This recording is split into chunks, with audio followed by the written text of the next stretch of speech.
पहले बहुत बोलता था, मैं बहुत उत्तर हेलो होते थे। नमस्कार दोस्तों, मैं शिवेंद्र आप सभी को स्वागत करते हैं शिवेंद्र ब्लॉग में। तो कैसे हैं दोस्तों? उम्मीद करता हूँ आप लोग बहुत अच्छे होंगे। दोस्तों बता दूं, कल खेसारी भैया लाइव आए थे ट्रेंडिंग स्टार। तो दोस्तों बता दूं कि टुनटुन यादव का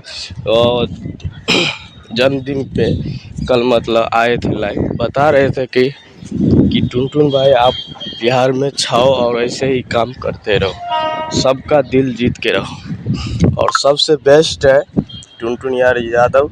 और भाई लोग, आप लोग टुनटुन यादव का आप लोग न्यूज़ सुनना चाहते हैं तो कमेंट बॉक्स में ज़रूर बताइएगा दोस्तों।